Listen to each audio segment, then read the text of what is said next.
అన్నటువంటిది అప్పుడు చూద్దాం. సో అబ్దుల్ గఫూర్ గారు ఉన్నారు, వారి అభిప్రాయం కూడా తెలుసుకుందాం. గఫూర్ గారు, అంటే ఇది చాలా sensitive issue sir. Either it may be Hindu సమాజానికి సంబంధించి ఆర్ ముస్లిం సమాజానికి సంబంధించి ఆర్ క్రైస్తవ సమాజానికి సంబంధించి ఏదైనా ఒక ఇన్సిడెంట్ జరిగింది అంటే చాలా సెన్సిటివ్గా ఉండాలి. ఒక ముఖ్యమంత్రి స్థాయిలో ఉన్న వ్యక్తి పూర్వాపరాలన్నీ తెలుసుకున్న తరువాత దాన్ని వాళ్ళ ఎమ్మెల్యేలతో మాట్లాడినటువంటి దాన్ని తీసుకొని ఇప్పుడిగో ఇలాంటి వాళ్ళందరూ కూడా, ప్రకాష్ రాజ్ లాంటి నటుడు, ఇలాంటి వాళ్ళందరూ ఇష్టానుసారం రెచ్చగొట్టేటువంటి వ్యాఖ్యలు చేస్తూ వస్తున్నారు. అంటే ఎందుకు సైలెంట్గా ఉంటున్నారు అనేటువంటి ఒక దీంట్లోనా, లేదంటే కావాలని టార్గెట్ చేసి రాష్ట్రంలో మళ్ళీ మత కల్లోలాలు తీసుకురావాలి? ఎందుకంటే రాజకీయం అంటేనే చిచ్చు పెట్టడం అని చెప్పి చాలామందికి ఒక నిర్దిష్టమైన అభిప్రాయం ఉండిపోయింది. సో దాని మీద మీరే ఉంటారు సార్. మీరు మ్యూట్లో ఉన్నట్టుంది, ఒక్కసారి చెక్ చేయండి ప్లీజ్.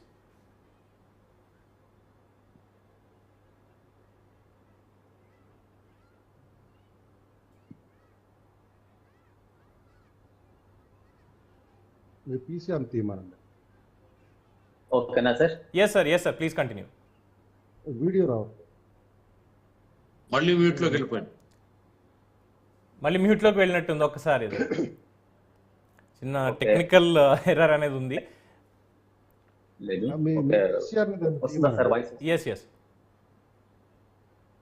వాయిస్ కూడా క్లియర్ గానే ఉంది. క్లియర్ సార్, క్లియర్ గఫూర్జీ చెప్పండి. ఓకే, ముందుగా మీ ప్యానెల్లో ఉన్నటువంటి పెద్దలకి, మీడియా ప్రతినిధులకి నా నమస్కారాలు. వాస్తవంగా ప్రకాష్ రాజ్ అనేటువంటి వ్యక్తికి మరి హిడెన్ ఎజెండా అయితే ఉందండి.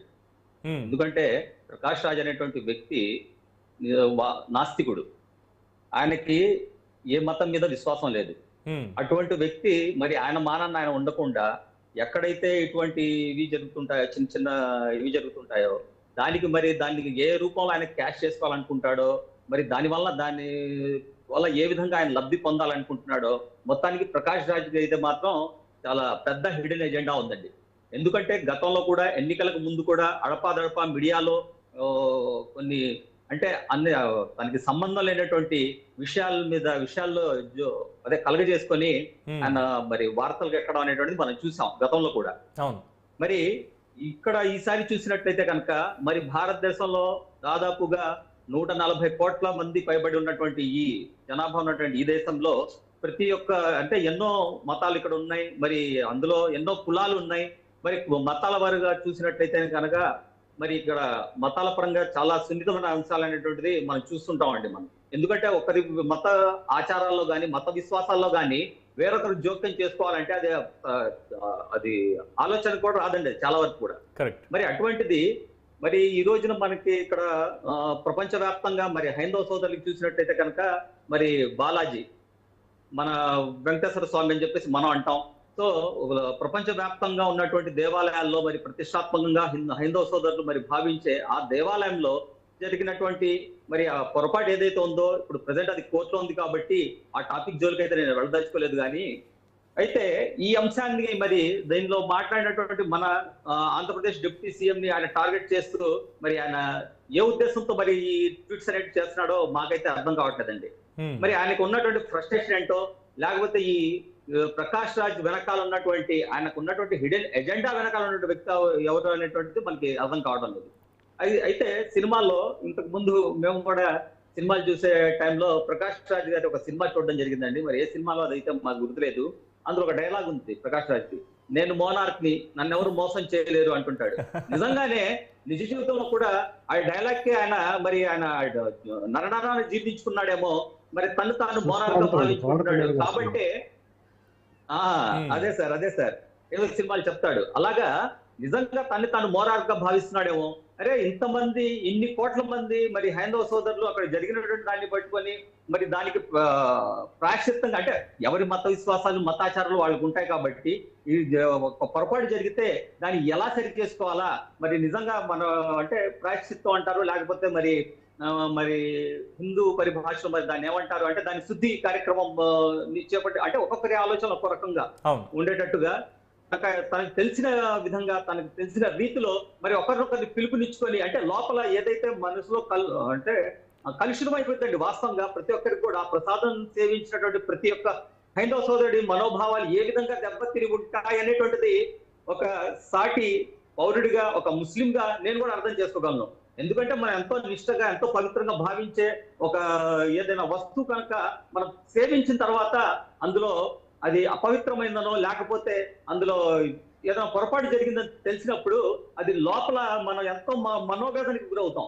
మరి అటువంటి మనోవేదనలో ఉన్నటువంటి మన హైందవ సోదరులకి మరి బాసటగా నిలవలసింది యాజ్ ఎ ముస్లిం గా మాలాంటి వాళ్ళు మనం నిల్చున్నాం అంటే ప్రకాష్ రాజ్ అనే వ్యక్తి, సరే నువ్వు దేవుణ్ణి నమ్మవు, దేవుణ్ణి నమ్మకపోతే కనీసం వాటికి బాసటగా నిలవకపోయినా సరే కనీసం నువ్వు ఇలాంటి అసమర్థ అంటే పిచ్చి పిచ్చి ట్వీట్స్ చేసి నేను ఏం సాధించాలనుకుంటున్నాడో మరి మాకైతే అర్థం కావట్లేదు. దీనికి సమాధానం ప్రకాష్ రాజే చెప్పాలి. మరి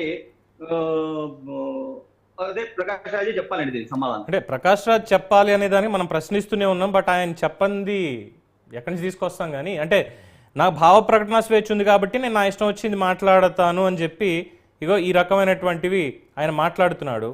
ఇందాక నేను షుబ్లీ గారితో మాట్లాడాను, గఫూర్ గారు షుబ్లీ గారితో మాట్లాడినప్పుడు వారు ఒక మాట అన్నారు, పవన్ ఇది చాలా సెన్సిటివ్ ఇష్యూ, దీని మీద స్పందించడం కూడా జాగ్రత్తగా స్పందించాలి. అయితే ఒక దౌర్భాగ్యం ఏం పట్టింది అంటే భారత ప్రజలందరూ కూడా సెక్యులర్ అనేటువంటి ఒక పేరుతో అందరూ మనం కలిసే ఉంటున్నాము. కానీ కొంతమంది స్వార్థపరులు విభజించి పాలించు అనేటువంటి బ్రిటిషోడి ఆ సిద్ధాంతానికి ఇంకా కట్టుబడి ఉన్నారు. వాళ్ళ ప్రతినిధులే ఇలా కనిపిస్తున్నారు, వీళ్ళే ఇదంతా చేసేది. ఇదే కనుక ఒక ఈ మహమ్మదీయ సామాజిక వర్గానికి చెందిన ఒక మసీదులో కానీ లేదంటే ఇతరత్ర కార్యక్రమంలో కానీ ఇటువంటిది ఏమైనా జరిగి ప్రకాష్ రాజ్ ట్వీట్ వేసుంటే యావత్ దేశం ఏకమైపోయి ఉండేది. అదే క్రైస్తవుల మీదకి వస్తుంటే మనం ఆల్రెడీ నార్త్ ఈస్ట్లో చూసాము, ఈ రాజకీయాల్లో ఎన్నికలు అన్న దాంట్లో ఏం జరుగుతుందో చూసాము. మరి ఎందుకని చెప్పి ఇక్కడ పవన్ కళ్యాణ్ ఏమో ఒక్క తాటి మీదకి భారతీయులందరినీ కూడా తీసుకొచ్చాడు, హిందువులందరినీ కూడా ఇదిగో ఇది అపవిత్రం జరిగింది ఇక్కడ ప్రక్షాళన చేయాలని తీసుకొచ్చాడు. దాన్ని డైల్యూట్ చేసి మళ్ళీ చిచ్చు పెట్టే విధంగానే ఇటువంటి కార్యక్రమాలకు వీళ్ళు తెర తీస్తున్నారు, సమాజంలో చిచ్చు పెట్టడానికే వీళ్ళు ప్రయత్నిస్తున్నారంటూ ఇందాక షుబ్లీ గారు కూడా చాలా గౌరవంగా చెప్పారు సార్. వాస్తవం అండి, అదే మీరు అన్నారు ఇది మనోభావాలతో ఎందరో మనోభావాలతో ముడిపడి ఉన్న అంశం అని చెప్పేసి అని. మరి అటువంటి అంటే అంతమంది మనోభావాలతో ముడిపడి ఉన్న అంశంలోనే మరి ఇటువంటి వాళ్ళు మరి అవకాశాలుగా చూస్తుంటారు. ఇప్పుడు ఈ తిరుమల ఇష్యూ ఒకటే కదండి, చిన్న ఎగ్జాంపుల్ గా ఇక్కడ అంటే ఈ సందర్భంలో నేను ఈ టాపిక్ తీసుకురావడం మరి సరైనదే అని చెప్పేసి భావిస్తున్నాను. చిన్న ఎగ్జాంపుల్ అంటే ఎవరైతే ఈ మైనారిటీ సోదరులు ఉన్నారో వీళ్ళను కూడా ఈ విధంగానే రెచ్చగొట్టాలని చెప్పేసి చాలా మంది చూశారండి. ఇది మీడియా వరకు రాలేదండి, ఇది వారికి షుబ్లీ గారి దృష్టికి రావడం జరిగింది, చాలా మంది దృష్టికి రావడం జరిగింది. ఏదైతే పార్లమెంట్ లో వఫ్ కి సంబంధించిన చట్టం తీసుకొచ్చారో ఆ టైంలోనే ప్రకాష్ రాజ్ లాంటి వాళ్ళు పర్సనల్ గా ఫోన్ చేసి ముస్లిం సామాజిక వర్గాన్ని కూడా రెచ్చగొట్టే ప్రయత్నాలు చేశారండి. అయితే ఇక్కడ మాకు ఏంటంటే మా నాయకుడు ఎవరైతే ఇప్పుడు ప్రజెంట్ ఆంధ్రప్రదేశ్ కి ముఖ్యమంత్రిగా ఉన్నటువంటి చంద్రబాబు నాయుడు గారి మీద అలాగే భారత రాజ్యాంగం మీద నమ్మకం ఉంది కాబట్టి మేము కూడా సైలెంట్ గా ఉన్నాం. ఇప్పటి నుంచి కాదండి, ఇది ఎప్పటి నుంచో ఈ కరోనా సమయంలో నుంచి కూడా జరుగుతూ ఉంది. కాకపోతే ఎక్కడ కూడా మా ఇది అనేటువంటిది మేము కోల్పోకుండా, అంటే మా విఘ్నత అనేటువంటిది మేము కోల్పోకుండా చాలా వివేకంతో మేము కూడా మసులుతున్నాం. అయితే ఇక్కడ మా దగ్గర వర్కౌట్ అవ్వలేదు కాబట్టి ఈ రోజున ఇప్పుడు జరిగిన పొరపాటు ఏదైతే ఉందో ఈ తిరుమలకి సంబంధించింది దీన్ని కాపు కాచుకొని ఇంకా చాలా ఉన్నాయండి, ఇంకా చాలా చేస్తారండి వీళ్ళు.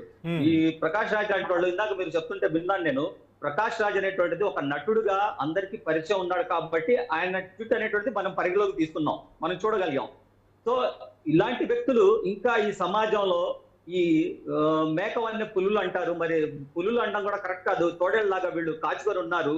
ఎప్పుడైతే ఇటువంటి అవకాశాలు అంటే ఇక్కడ పొరపాట్లు జరిగాయో దాన్ని వాళ్ళకి అనుకూలంగా మలుచుకొని మరి ఈ దేశంలో అంటే కలహాల్ని సృష్టించాలని చెప్పేసి చూస్తున్నారంటే విషయం అంటే వాస్తవం అండి. సో దీనికి గాను మన హైందవ సోదరులకి బాసటగా ముస్లిం సామాజిక వర్గం కాదండి, ముస్లిం సమాజం కాదు, క్రైస్తవులు కాదు, ప్రతి ఒక్కరు బాసటగా నిలిచారు. ఇదే టైంలో మరి మానవత్వం అనేటువంటిది ఉన్నట్లయితే కనుక నిజంగా ఈ ప్రకాష్ రాజ్ లాంటి వ్యక్తికి మానవత్వం అనేది కనీసం మానవత్వం ఆయనలో ఉంటే కనుక ఇటువంటి అంశాల జోలికి ఆయన వెళ్ళి రెచ్చగొట్టే వ్యాఖ్యానాలు అయితే చేయడు. ఒక డిప్యూటీ సీఎం పట్టుకొని అంటే ఇందాక ట్వీట్ చూశానండి నేను, మీరు చేసింది చాలే కానీ ముందు పరిపాలన చూడండి అంటే ఆయన చెప్పాలా పరిపాలన చూడమని చెప్పేసి. తెలీదా? రాష్ట్రంలో ఉన్నటువంటి ముఖ్యమంత్రికి కానీ ఉప ముఖ్యమంత్రికి కానీ పరిపాలన తెలియదండి, నేను చెప్పాలా?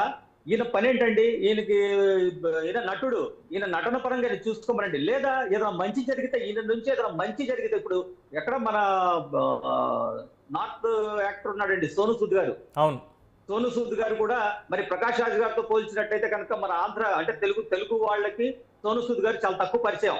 మరి అటువంటి వ్యక్తి ఏ విధంగా సేవలు అందిస్తున్నాడు? ఈ ప్రకాష్ రాజ్ అనే వ్యక్తి తక్కువ పరిచయం కాదు గఫూర్ గారు, ఎందుకంటే ఇది చిన్న సవరణ చేసుకోవాలి మనం. ఏంటంటే ప్రకాష్ రాజ్ కేవలం తెర మీద మాత్రమే మనకు కనిపించేటువంటి నటుడు కింద ఉండిపోయాడు. కానీ అదే కరోనా టైంలో తెలుగు రాష్ట్రాల్లోనే కాదు మొత్తం భారతదేశంలో కూడా ఎవరైతే ఇబ్బందుల్లో ఉన్నారో వాళ్ళందరికీ బాసటగా నిలిచి సోను సూద్ నిజంగా హీరోగా నిలిచాడండి. ఇన్ఫాక్ట్ అదే ఆ పాయింట్ అక్కడికే వస్తున్నాను సార్, అక్కడికే వస్తున్నాను నేను.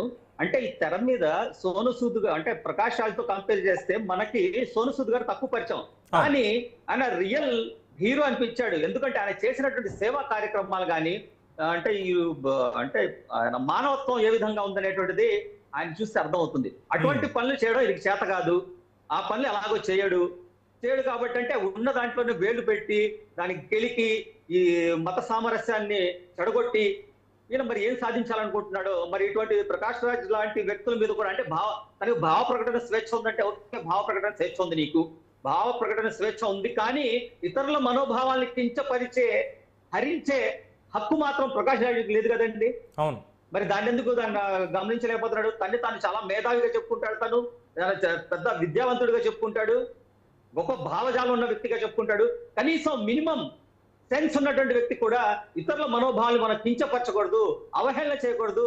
వాళ్ళు మనోభావాలు దెబ్బతిని ఉన్న సమయంలో వారికి మనం బాధ్యతగా కనీసం నిలవలేకపోతే కనీసం దాన్ని మనం తలదూర్చకూడదని చెప్పి ఆయనకి కనీసం ఇంగిత జ్ఞానం అనేటువంటిది ప్రకాష్ రాజ్ లేకపోవడం నిజంగా చింతించాల్సిన విషయం. అటువంటి వ్యక్తుల మీద ఇటువంటి వ్యక్తులు ఎవరైతే ఉన్నారో వీళ్ళని నిజంగా సమాజంలో అంటే భయాందోళనలు లేకపోతే అక్కడ అంటే దాడులకు కానీ లేకపోతే అక్కడ వాతావరణాన్ని ఛిద్రం చేసేటువంటి వ్యక్తులుగా ఏమైనా చట్టాలు ఉన్నట్లయితే కనుక అటువంటి చట్టాలని ఇటువంటి వ్యక్తుల మీద అటువంటి చట్టాలని అమలు పరిస్తే మంచిదని చెప్పేసి నేను భావిస్తున్నాను. శాంతి ప్రసాద్ గారు.